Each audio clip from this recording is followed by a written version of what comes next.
Hello everyone, সাজেকের দ্বিতীয় দিনে আমাদের এক্সপ্লোরেশন একটু বেশিই হয়েছে। আমরা উঠেছিলাম আরেকটা খুব সুন্দর ভিউওয়ালা রিসোর্টে এবং ঘুরে দেখেছি সাজেকের দারুণ সব টুরিস্ট স্পট। কোথায় উঠেছি, কোথায় ঘুরেছি, কিভাবে ঘুরেছি এবং কোথায় বেস্ট খাওয়া দাওয়া করেছি সব কিছুই থাকবে এই ভিডিওতে।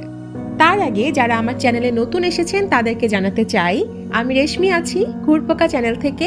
আমি একজন শখের ট্রাভেলার, সুযোগ পেলেই ঘুরে বেড়াই আর আপনাদের জন্য কিছু গল্প নিয়ে আসি। তো আমার চ্যানেলটা সাবস্ক্রাইব করে ফেলুন এবং বন্ধুদের সাথে শেয়ার করতে ভুলবেন না।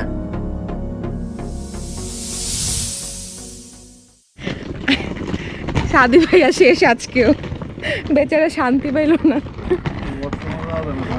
আমি যখনই টয়লেটে যাই তখনই লাফালাফি করি। তো সাজেকের দ্বিতীয় দিনে আমরা আমাদের রিসোর্টটা চেঞ্জ করে চলে এসেছি নতুন আরেকটা রিসোর্টে। এই রিসোর্টের নাম হচ্ছে মেঘরানী রিসোর্ট।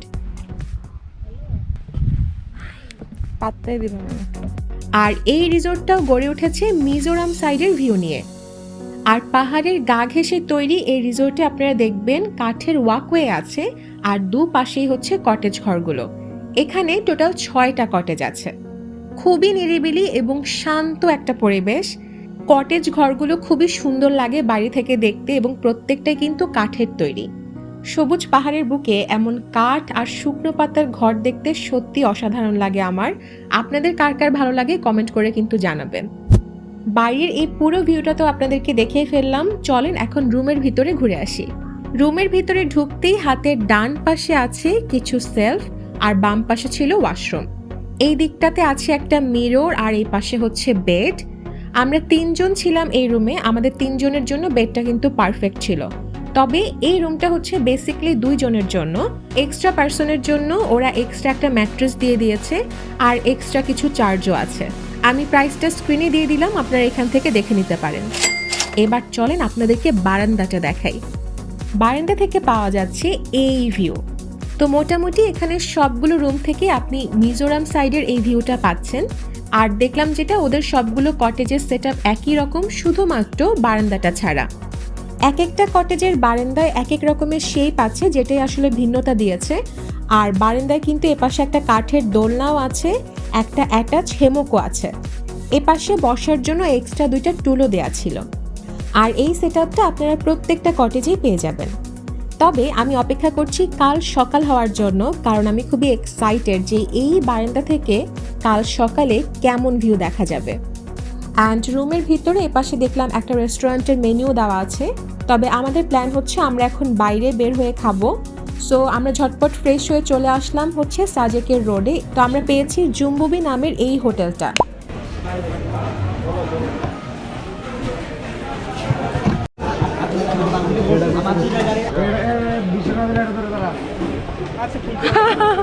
দাও দাও।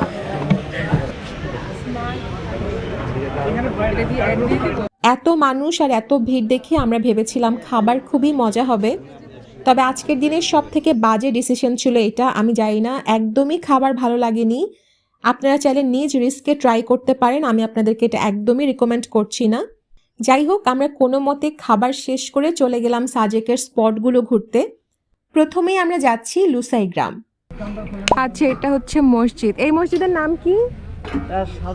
এটা মনে হয় রিসেন্ট বছরে হয়েছে না? ওকে গাইস, তো আমরা যখন লুসাই গ্রামে নামি তখন শুনি যে এই গ্রামটা এখন বন্ধ, 3:30টার দিকে খুলবে। কেন বন্ধ লিজা বলো? 3:30টায় খুলবে। একটা পাস হিসেবে বুঝছিস, কিন্তু সাথে আবার লুসাই কটেজ আছে। সো চাইলে কেউ থাকতে পারে ওইখানে। হচ্ছে কিছু স্যাম্পল আছে। Thank you guys. So Lushai গ্রাম নিয়ে আমি খুব বেশি কিছু বলবো না, তবে আমি বলতে চাই এই গ্রামটা কিন্তু খুবই সুন্দর এবং থটফুলি সাজানো হয়েছে। তো আমরা যারা ট্যুরিস্ট আছি তাদের জন্যই আসলে এই গ্রামটা করা। এই জায়গাটা সুন্দর, চল নিচে যে, ওই জায়গাটা সুন্দর। পাহাড়ি জীবনের একটা ভাইব পাওয়া যাবে এই গ্রাম থেকে। ইনফ্যাক্ট পাহাড়ি জীবনযাপন, তাদের ঘরবাড়ি এবং তাদের লাইফস্টাইল কেমন হয় সেটা নিয়ে কিছুটা আইডিয়া আপনারা এখান থেকে পেয়ে যাবেন। আর চাইলে আপনারা এখান থেকে লুসাই ট্রেডিশনাল ড্রেস পরেও ঘুরতে পারেন এবং ছবি তুলতে পারবেন।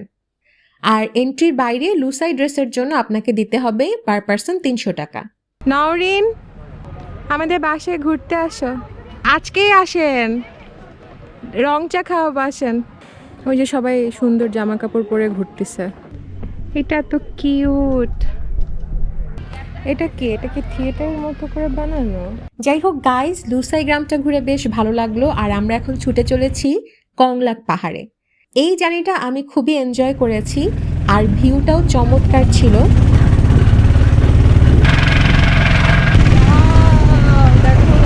ওইটা লারং, এটা তো পুরোটা দেখি রাস্তা করে ফেলছে। কিসের বাস লাগবে না, চলেই তো আসছে।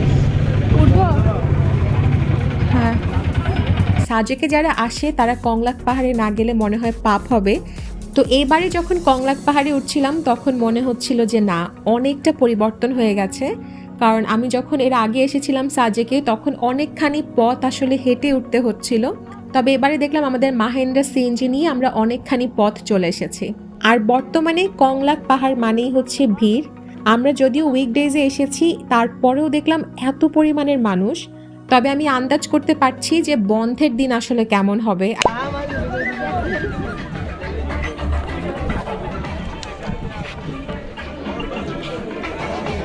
তবে এই ভিউটা ছাড়া আমার কাছে খুব একটা ভালো লাগেনি। তো কিছুটা বিরক্ত হয়ে আমরা আবার নেমে আসলাম, বাট ভিউটা চমৎকার।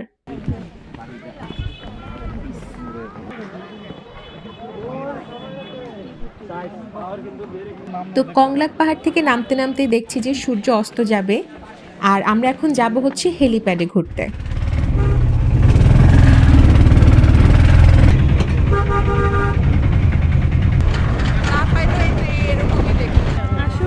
তুমি যাও না, দাঁড়াইলে কেমন? এখন ট্যুর শেষ, এখন বলতেছে ট্যুরে কোনো হ্যালো হয় নাই।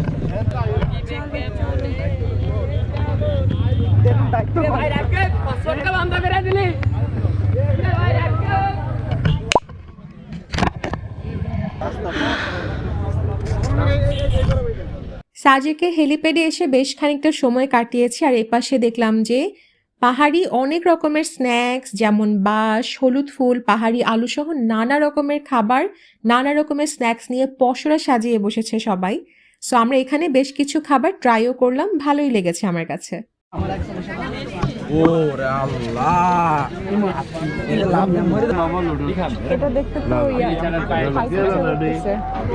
ওই যে ওই ডাল মাখাটা বাবা।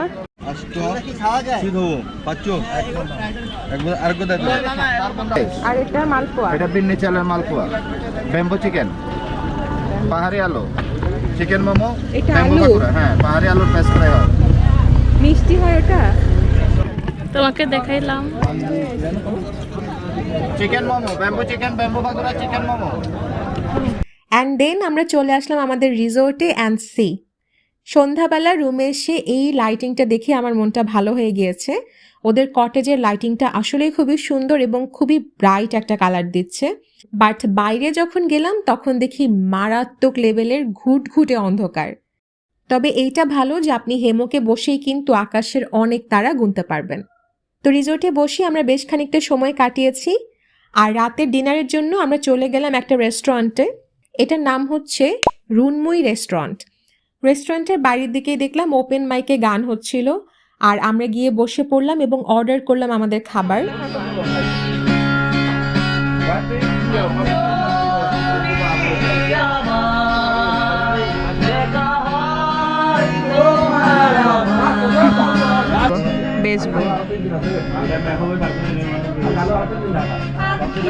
অ্যান্ড আমাদের এক্সপেকটেশন অনুযায়ী খাবার খুবই ভালো ছিল, আমার কাছে মজা লেগেছে।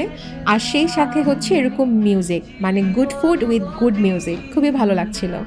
সো আপনারা যদি সাজেকে আসেন আমি বলবো এই রেস্টুরেন্টটা একবার হলেও ট্রাই করতে পারেন। And guys, good morning. এই হচ্ছে আমাদের সকালবেলার রিসোর্টের ভিউ। অ্যান্ড মাশাল্লাহ আমরা এত লাকি ছিলাম, আমরা 2 দিনই মেঘের ভিউ পেয়েছি। খাটের উপর শুয়ে ঘুম থেকে উঠে যখন আপনি এই ভিউ দেখবেন, আই থিঙ্ক আপনার আর কিছুই লাগবে না, এত সুন্দর ভিউ পেয়েছি আমরা। খুবই সুন্দর এবং খুবই দারুণ একটা ভিউ ছিল, আমার তো খুবই ভালো লেগেছে। আমি অনেকটা সময় এখানে বসে বসে কাটিয়েছি।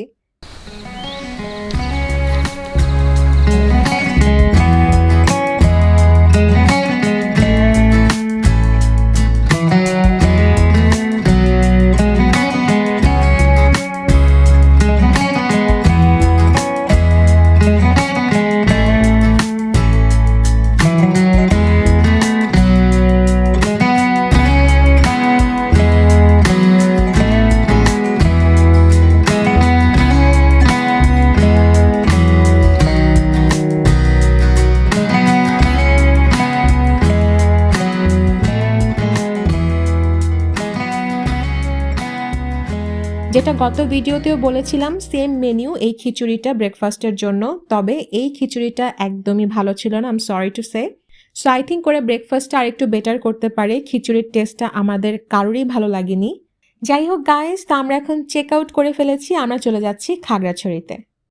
সাজেক থেকে ফেরত আসার সময় সবাই মোটামুটি একদম টায়ার্ড থাকে, আমরাও অনেক টায়ার্ড ছিলাম, তবে আবারও এই ভিউটা দেখে আমরা সবাই আবার চাঙ্গা হয়ে গিয়েছিলাম।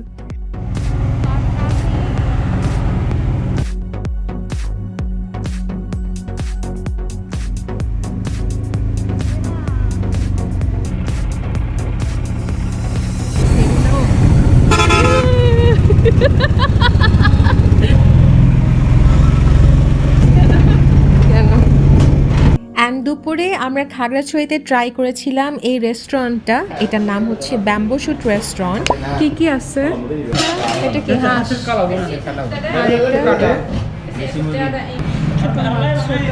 রুই মাছ ভাজি করে রান্না, কচু পাতা ভর্তা, দেশি আলু, এটা হচ্ছে মাশরুম চিংড়ি, শেষ হয়ে গেছে সিমের বিচি, শুটকি ভর্তা একটা রাইখান, একটা দেওয়া যাবে না? আর ওগুলো কি ভর্তা? থানকুনি পাতা ভর্তা, মিষ্টি কুমড়ার ফুল ভাজি, মিষ্টি কুমড়া শাক সিদ্ধ, কাতলা মাছ, লইট্টা মাছ ফ্রাই, থানকুনি পাতার ভর্তা, বেগুন ভর্তা, আলু ভর্তা। এটা কিন্তু এর আগে আমি ট্রাই করেছিলাম, বাট এবারে দেখলাম ওরা আবার রিনোভেট করেছে এবং খুবই সুন্দর করে সাজিয়েছে। অ্যান্ড ফাইনালি আমরা হচ্ছে এখানের খাবার খেয়ে সবাই স্যাটিসফাইড, এত মজার ছিল এবং আমার প্রচণ্ড ভালো লেগেছে। সো আমি বলবো এইটাও আরেকটা গুড রেকমেন্ডেশন আপনাদের জন্য। অবশ্যই খাগড়াছড়িতে আসলে চেষ্টা করবেন ব্যাম্বু শুটে খাওয়ার জন্য।